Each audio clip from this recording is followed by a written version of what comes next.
Next जो lecture है lecture number 10, इसमें हम लोग बात करते हैं सबसे पहले पी ग्रुप्स की कि अगर हमारे पास एक ग्रुप है जी जिसका ऑर्डर है किसी प्राइम पी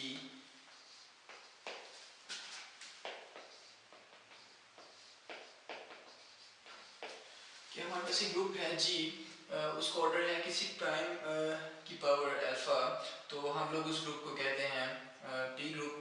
फॉर एग्जांपल हमारे पास जी जो है वो है क्लाइंट 4 जिसका ऑर्डर ई ए बी और ए बी इसके एलिमेंट्स हैं और वी 4 का ऑर्डर है हमारे पास 4 मीन्स 2⁻²। देखिए ये जो इसका मतलब यहाँ पे ऑर्डर है वो है 2⁻² जो कि प्राइम नंबर है, तो this means that V4 is 2 group. Similarly हम लोग यहाँ पे Q8 की बात कर सकते हैं, quaternions group of order 8 and D4। Quaternion group जो है उसका ऑर्डर है 8 मीन्स 2⁻3। तो 2 जो है फिर से एक प्राइम नंबर है, 2⁻3 जो है प्राइम की पावर है, तो Q8 जो है ये 2 ग्रुप होगा। सिमिलरली D4 जो है इसकी बात करते हैं, इसका ऑर्डर भी है 8 मीन्स 2⁻3, तो ये भी 2 की पावर 3 है मतलब किसी प्राइम की पावर, तो D4 भी जो है हमारे पास P ग्रुप है मतलब 2 ग्रुप है। So these are 2 groups. अगर हम लोग S3 की बात करते हैं तो S3 का ऑर्डर है हमारे पास 6 और 6 जो है वो किसी प्राइम की पावर में नहीं लिखा जा सकता, तो 6 is not a P group. Whether D4, Q8 and V4 जो है ये पी ग्रुप्स हैं। अब नेक्स्ट है सेंटर ऑफ पी ग्रुप कि हमें पता है, हमने ये पार्ट 1 की ग्रुप थ्योरी में पढ़ा है थ्योरम, ये बड़ा वेल नोन रिजल्ट है कि centre of P group is non trivial. इसका मतलब ये है कि जो पी ग्रुप है उसका सेंटर नॉन ट्रिवियल होगा। नॉन ट्रिवियल मतलब कि सेंटर ऑफ जी जो है उसका ऑर्डर जो है वो ग्रेटर देन 1 होगा, ये लाजमी बात है। लेकिन नॉन ट्रिवियल का मतलब है कम से कम उसमें 2 एलिमेंट जरूर होंगे, तो centre of P group is non trivial. Next जो हमारा आज का मेन टॉपिक है वो है क्लासिफिकेशन ऑफ जी ग्रुप, और ग्रुप का ऑर्डर जो है वो पी स्क्वायर हो, तो इसकी क्लासिफिकेशन हम लोगों ने करनी है। ये थ्योरम है, if order of G equals to P square then G is abelian। अगर G जो है उसका ऑर्डर P स्क्वायर है तो G abelian है, फिर P जो है वो प्राइम नंबर है। तो इसकी क्लासिफिकेशन में फर्स्ट थ्योरम ये है, इसके प्रूफ में, लेकिन जब हम लोग प्रूफ की बात करते हैं तो हमें नजर आ रहा है यहाँ पे कि G जो है वो P ग्रुप है, तो अगर P ग्रुप है तो सीधा हम लोग चले जाते हैं सेंटर ऑफ P ग्रुप पे, जो हमने अभी बात की है कि centre of P group is non trivial, मतलब कि सेंटर ऑफ G जो है वो उसको ऑर्डर ग्रेटर देन 1 होगा, मतलब कम से कम इसमें 2 एलिमेंट जरूर होंगे। अब देखें, suppose that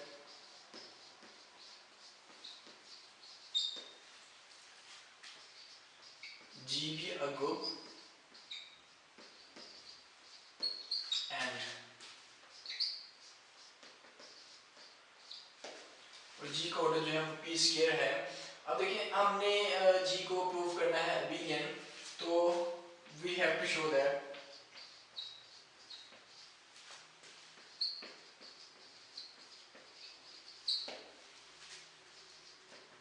G is abelian। हम लोगों ने G को abelian प्रूव करना है, तो abelian ग्रुप जो है वो abelian कब हो सकता है कि G अगर हम लोग प्रूव कर दें कि सेंटर ऑफ G के इक्वल है तो G जो है वो abelian प्रूव होगा। ये दिस इज आवर टारगेट, हमने ये शो करना है, तो G जो है वो abelian प्रूव हो जाएगा। अब देखिए इसको हम लोग कैसे शो करते हैं।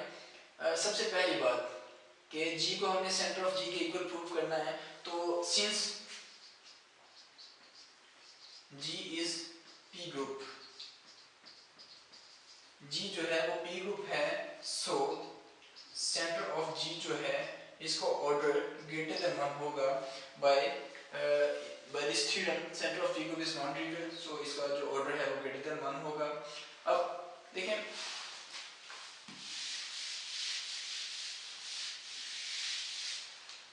सेंटर जो है वो हमेशा सब ग्रुप होता है ग्रुप का, तो बाय लेग्रांज थ्योरम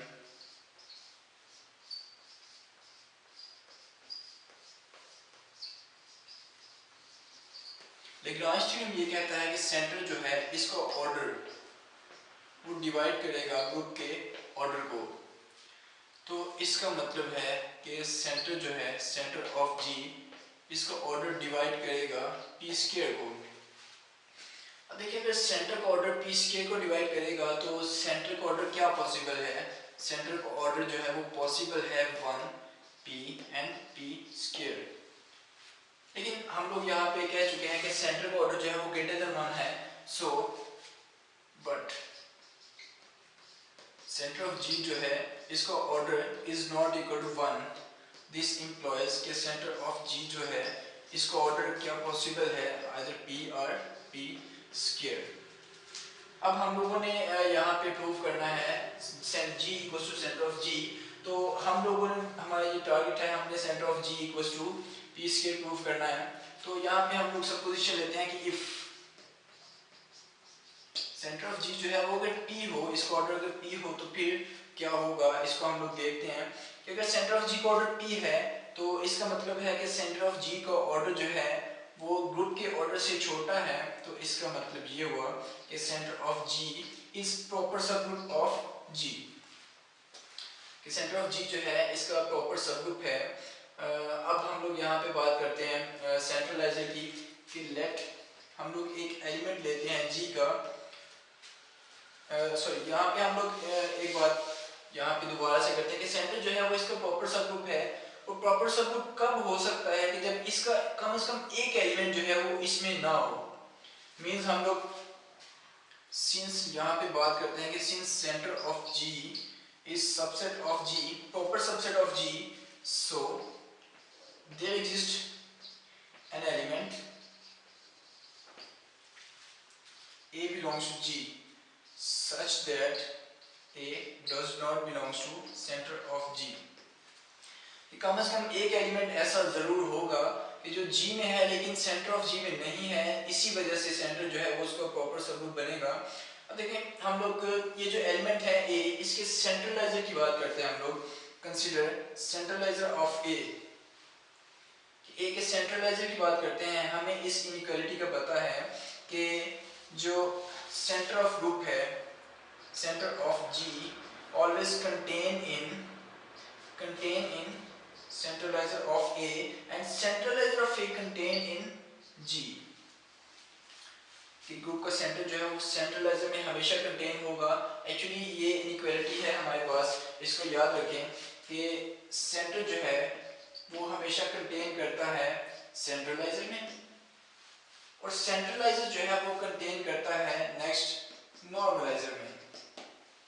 ये इनइक्वालिटी है, लेकिन हमें यहाँ पे नॉर्मलाइजर नहीं चाहिए, हमें जस्ट सेंट्रलाइजर चाहिए इसको प्रूव करने के लिए। So we will use this inequality and यहाँ पे देखें इसका ऑर्डर जो है वो ग्रेटर देन 1 है और ये कंटेन है ए में। देखें ए जो है हम यहाँ पे ये बात बता चुके हैं कि ए जो है वो एलिमेंट है G का, A is element of G but A is not in center of G, कि A G का मेंबर है लेकिन सेंटर का मेंबर नहीं है। तो लेकिन A G का मेंबर है तो A इसका भी मेंबर बनेगा। सेंट्रलाइजर ऑफ A की बात करते हैं हम लोग, तो A इसका मेंबर है लेकिन A इसका मेंबर नहीं है, तो यहाँ पे ये इक्वालिटी नहीं आएगी, इनइक्वालिटी आएगी। मतलब ये इसका भी प्रॉपर सबसेट होगा।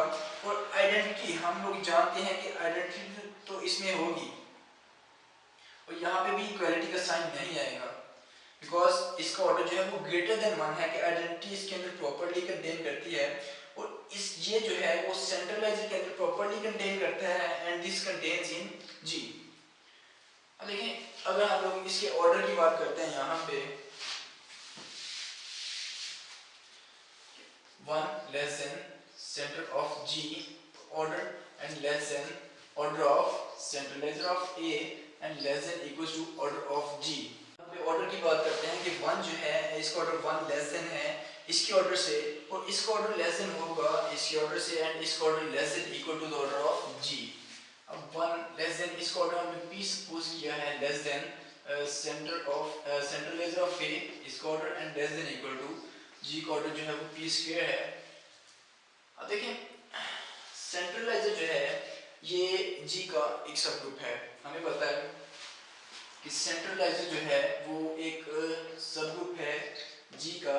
तो bye Lagrange theorem सेंट्रलाइजर of A जो है इसका ऑर्डर डिवाइड करेगा ऑर्डर ऑफ जी को, मींस सेंट्रलाइजर ऑफ ए जो है इसका ऑर्डर डिवाइड करेगा पी स्क्वायर को जी। अब अगर सेंट्रलाइजर ऑफ ए जो है इसका ऑर्डर डिवाइड करता है पी स्क्वायर को, तो इसका मतलब है इसका ऑर्डर क्या पॉसिबल है, सेंट्रलाइजर ऑफ ए का ऑर्डर पॉसिबल है 1 पी और पी स्क्वायर। अब वापिस आ जाए इसी इनक्वालिटी पे, तो यहाँ से देखिए सेंट्रलाइजर ऑफ ए जो है इसका ऑर्डर पी से बड़ा है, पी के इक्वल पॉसिबल नहीं है। तो यहाँ से हमें क्या रिजल्ट मिलता है कि सेंट्रलाइजर ऑफ ए जो है इसका ऑर्डर इक्वल होगा पी स्क्वायर के, और पी स्क्वायर जो है वो equals to the order of G. अब सेंट्रलाइजर ऑफ ए जो है this is equals to G, this implies that centralizer of A equals to G. अब हमें पता है कि अगर किसी एलिमेंट का सेंट्रलाइजर ग्रुप के इक्वल आता है तो this implies that A belongs to centre of G. अब ए जो है वो चला गया जी के सेंटर में, लेकिन यहाँ पे हम लोग कहते हैं कि A does not belongs to centre of G, so this is contradiction.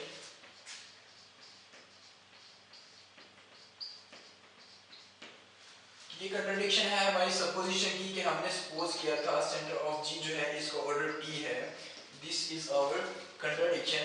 तो हमारे पास जो नेक्स्ट है यहाँ से हमने जो सपोजिशन की थी this is wrong. So next हमारे पास जो ओनली स्टेप है वो है centre of G equals to P square, this is equals to order of G. So centre of G equals to G, centre of G जो है वो यहाँ से जी के इक्वल आ गया, this implies that G is abelian। So this is our required theorem. Next हम लोग बात करते हैं इसके जो नेक्स्ट थ्योरम है